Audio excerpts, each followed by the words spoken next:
World Heritage. A World Heritage Site is a site determined by the United Nations Educational, Scientific and Cultural Organization UNESCO to have significant cultural or natural importance to humanity. As such, the sites are protected and maintained by the International World Heritage Program, which is administered by the UNESCO World Heritage Committee. Because World Heritage sites are places that are significant culturally and naturally, they vary in type and include forests, lakes, monuments, buildings and cities. जागतिक वारसा स्थळ म्हणजे world heritage site हे मानव जातीच्या दृष्टीने सांस्कृतिक किंवा नैसर्गिकरित्या विशेष महत्त्वाचे असलेले आणि युनेस्को म्हणजे United nations education scientific and cultural organisation या जागतिक संस्थेने निर्धारित केलेले एक स्थळ असते. यामध्ये ते अशी स्थळं निर्धारित करतात की ज्यांना काहीतरी आंतरराष्ट्रीय जागतिक वारसा आहे आणि या स्थळांची देखरेख ही युनेस्कोच्या जागतिक वारसा समितीतर्फे केली जाते. याच्यामध्ये सांस्कृतिक आणि नैसर्गिक दृष्टिकोनातून लक्षणीय असणाऱ्या ठिकाणांचा या जागतिक वारसा स्थळांमध्ये समावेश होतो. त्यामुळे यात अनेक प्रकारची विविधता आढळून येते. याच्यामध्ये अरण्य असतात, सरोवर असतात, स्मारके असतात, इमारती असतात आणि शहरे देखील असतात. World heritage sites can also be a combination of both cultural and natural areas. For example, Mount Hengshan in China is a site with significance to human culture because it played a role in historical Chinese art and literature. The mountain is also significant because of its physical landscape characteristics. जागतिक वारसा स्थळामध्ये सांस्कृतिक आणि नैसर्गिक अशा दोन आयामांचा संयोग असतो. म्हणजे एखादं स्थळ या दोन्ही दृष्ट्या महत्त्वाचं असू शकतं.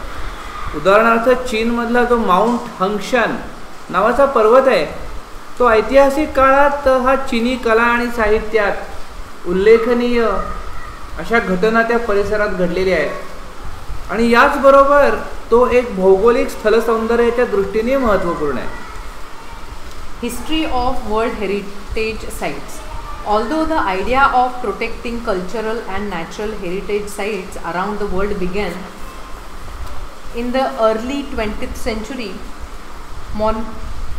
momentum for its actual creation was not until the 1950s. In 1954, Egypt started plans to build the Aswan High Dam to collect and control water from the Nile River.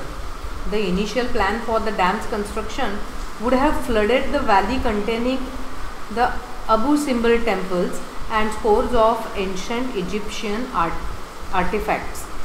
To protect the temples and artifacts, UNESCO launched an international campaign in 1959 that called for the dismantling and movement of the temples to higher ground. The project cost an estimated $80 million, $40 million, for which came from 50 different countries. Because of the project success, UNESCO and the International Council of Monuments and Sites initiated a draft convention to create an international organization responsible for protecting cultural heritage. जागतिक वारसा स्थळांचा इतिहास. जगभरातील सांस्कृतिक आणि नैसर्गिक वारसा स्थळांचे संरक्षण करण्याची कल्पना ही 20व्या शतकाच्या सुरुवातीला जरी अस्तित्वात आली असली तरी त्याच्या प्रत्यक्ष कार्यवाहीला 1950 साल उजाडावं लागलं.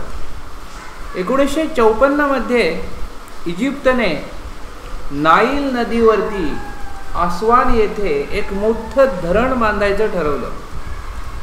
या धरण बांधण्याच्या मूळ योजनेमुळे अबू सिम्बल हे प्रख्यात मंदिर आणि याचबरोबर असंख्य प्राचीन इजिप्शियन कलाकृती असलेली एक दरी पूर्णतः पाण्याखाली जाणार होती. तर ही मंदिरे आणि कलाकृती यांचं संरक्षण करण्यासाठी युनेस्कोने 1959 मध्ये एक आंतरराष्ट्रीय मोहीम राबवली आणि या मोहिमेद्वारे ही जी स्थळे होती, ही जी मंदिरे होती किंवा या ज्या कलाकृती होत्या त्या आहेत त्या ठिकाणाहून उतरवून एका उंच ठिकाणी त्याच प्रकारे पुन्हा बांधण्यात आल्या, स्थलांतरित करण्यात आल्या. या प्रकल्पाचा एकूण खर्च $80 मिलियन इतका झाला, ज्यातले $40 मिलियन हे 50 वेगवेगळ्या देशांकडून आले होते. या प्रकल्पाच्या यशानंतर युनेस्को आणि आंतरराष्ट्रीय स्मारके आणि स्थळे परिषद म्हणजेच international council for monuments and sites यांनी या सांस्कृतिक वारसा स्थळांचं संरक्षण करण्याची जबाबदारी घेण्यासाठी एक आंतरराष्ट्रीय संस्था निर्माण करावी अशा प्रकारचा निर्णय घेतला आणि त्या निर्णयाचा मसुदा युनेस्कोने तयार केला. Shortly thereafter, in 1965, a White House conference in the United States called for a World Heritage Trust to protect historic and cultural sites, but to also protect the world's significant natural and scenic sites. Finally, in 1968, the International Union of Conservation of Nature developed similar goals and presented them at the United Nations Conference on Human Environment in Stockholm, Sweden in 1972. Following the presentation of these goals, the Convention concerning the protection of world culture and natural heritage was adopted by UNESCO General Conference on November 16, 1972. यानंतर लवकरच 1965 मध्ये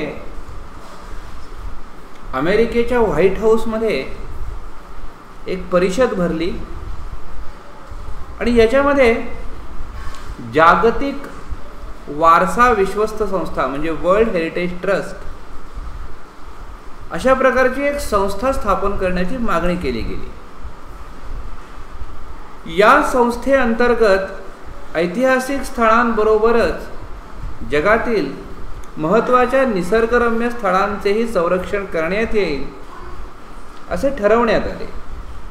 अखेर 1968 साली आंतरराष्ट्रीय निसर्ग रक्षक संघाने म्हणजे international union for conservation of nature याची उद्दिष्ट तयार केली आणि 1972 मध्ये स्वीडनमधल्या स्टॉकहोम येथे मानवी पर्यावरण विषयातील संयुक्त राष्ट्र परिषदेत म्हणजेच United Nations conference on human environment ही सादर केली. या उद्दिष्टांचं सादरीकरण झाल्यानंतर युनेस्कोच्या सर्वसाधारण परिषदेने 16 नोव्हेंबर 1972 या दिवशी जागतिक सांस्कृतिक आणि नैसर्गिक वारसा संरक्षणाचा म्हणजेच protection of world cultural and natural heritage याचा स्वीकार केला. The World Heritage Committee. Today the World Heritage Committee is the main group responsible for establishing which sites will be listed as a UNESCO World Heritage Site. The committee meets once a year and consists of representatives from 21 state parties that are elected for 6-year terms by the World Heritage Center's General Assembly. The state parties are then responsible for identifying and nominating new sites within their territory to be considered for inclusion of the World Heritage List. जागतिक वारसा समिती म्हणजे world heritage committee आज युनेस्कोच्या जागतिक वारसा स्थळांच्या यादीमध्ये कोणती ठिकाणे समाविष्ट केली जावीत याच्या निर्णयाचे अधिकार हे जागतिक वारसा समितीकडे आहेत. या समितीची बैठक वर्षातून एकदा होते आणि त्यामध्ये जागतिक वारसा केंद्राच्या सर्वसाधारण कायदे मंडळाने किंवा सभेने world heritage centre general assembly 6 वर्षांच्या कालावधीसाठी निवडलेल्या 21 राज्य पक्षांच्या प्रतिनिधींचा सहभाग असतो. आपल्या प्रदेशातील नवीन स्थळे शोधून त्यांचा वारसा यादीमध्ये समावेश करण्यासाठी विचार केला जावा यासाठी नामांकन किंवा नामनिर्देशन करण्याची जबाबदारी या राज्य पक्षांची असते. Becoming a World Heritage Site. There are 5 steps in becoming a World Heritage Site. The first of which is for a country or state party to make an inventory of its significant cultural and natural sites. This is called the tentative list, and it is important because nominations to the World Heritage list will not be considered unless the nominated site was first included on the tentative list. Next, countries are then able to select sites from their tentative list to be included on a nomination file. The third step is to review of the nomination file by 2 advisory bodies consisting of the International Council of Monuments and Sites and the World Conservation Union, who then make recommendations to the World Heritage Committee. The World Heritage Committee meets once a year to review these recommendations and decide which sites will be added to the World Heritage list. The final step is becoming a World Heritage Site is determining whether or not a nominated site meets at least one of the 10 selection criteria. If the site meets this criteria, it can then be inscribed on the World Heritage list. Once a site goes through this process and is chosen, it remains the property of country on whose territory it sits, but it also becomes considered within the international community. जागतिक वारसा स्थळ कसे ठरते? जागतिक वारसा स्थळ ठरवण्याचे 5 टप्पे आहेत. पहिला टप्पा म्हणजे एखाद्या देशाने किंवा राज्य पक्षाने आपल्याकडील लक्षणीय सांस्कृतिक किंवा नैसर्गिक स्थळांची एक तात्पुरती यादी तयार करणे. ही यादी अतिशय महत्त्वाची असते कारण एखाद्या नामांकित अशा स्थळाचा आधी या प्रायोगिक यादीमध्ये जर समावेश केला नसेल तर जागतिक वारसा यादीसाठीच्या नामांकनासाठी त्या ठिकाणाचा विचार केला जात नाही. यानंतर प्रत्येक देश आपल्या प्रायोगिक यादीतून नामांकन फाईलमध्ये समाविष्ट करण्यासाठी काही स्थळे निवडतो. मग तिसऱ्या टप्प्यात जागतिक स्मारके आणि स्थळे परिषद म्हणजे international council for monuments and sites आणि जागतिक संरक्षण संघ म्हणजे वर्ल्ड हेरिटेज कमिटी यांच्या 2 सल्लागार समित्या या नामांकन फायलींचे परीक्षण करतात आणि जागतिक वारसा समितीकडे आपल्या शिफारशी पाठवतात. जागतिक वारसा समिती आपल्या वार्षिक बैठकांमध्ये या शिफारशींचे अवलोकन करते आणि कोणती स्थळे ही जागतिक वारसा यादीमध्ये समाविष्ट करता येतील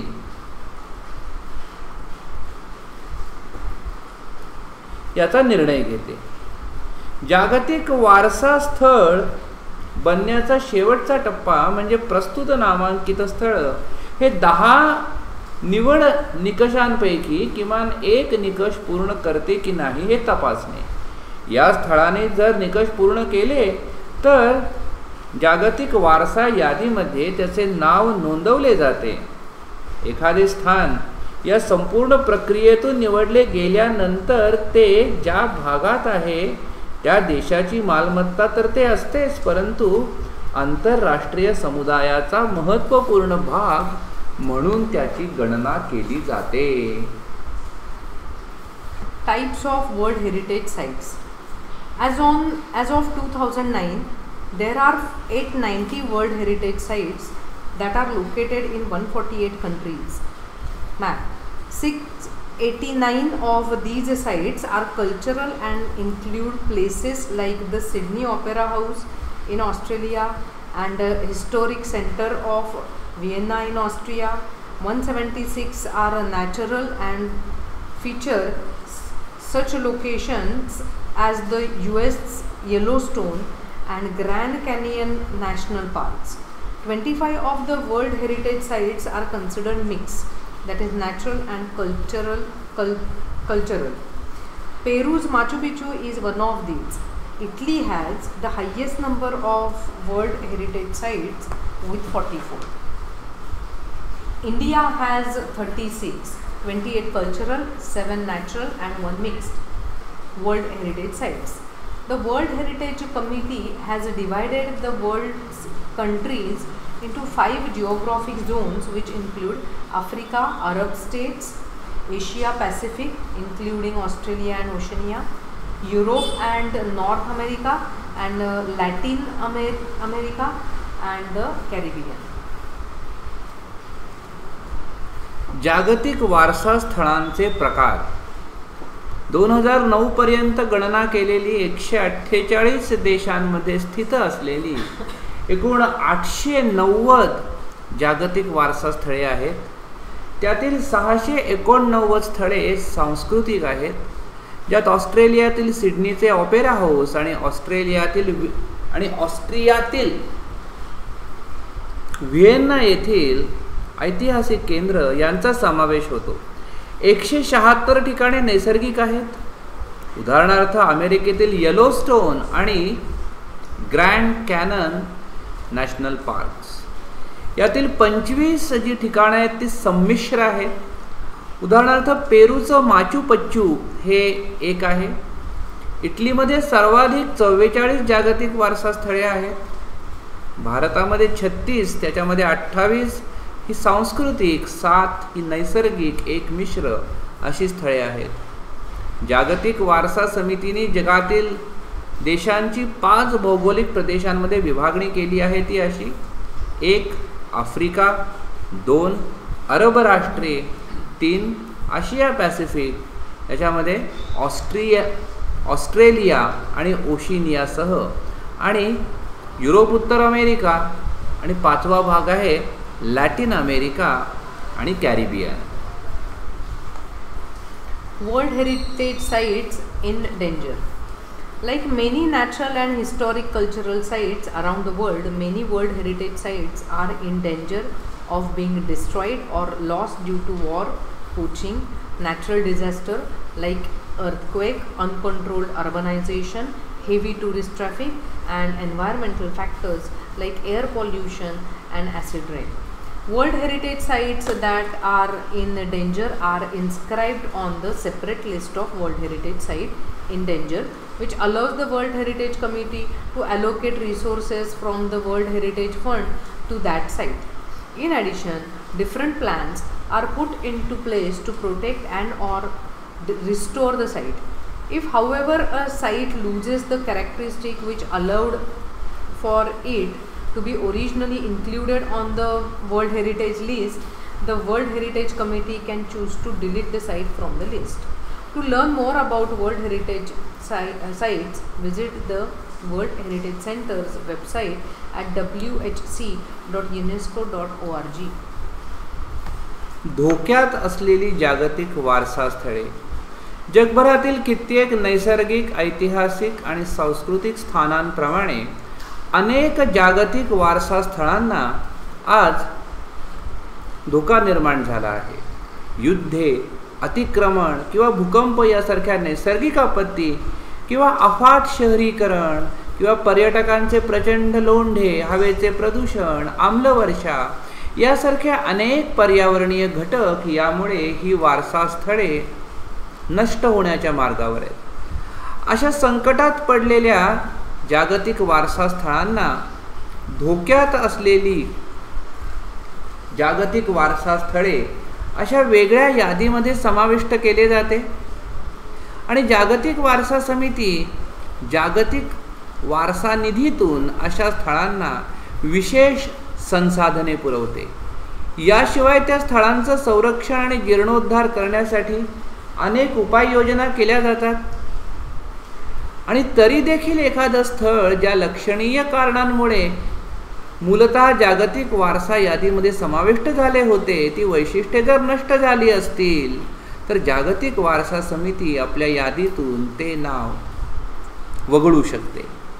जागतिक वारसा स्थळांविषयी अधिक माहिती मिळवण्यासाठी जागतिक वारसा केंद्राच्या whc.unesco.org या संकेतस्थळाला भेट द्या.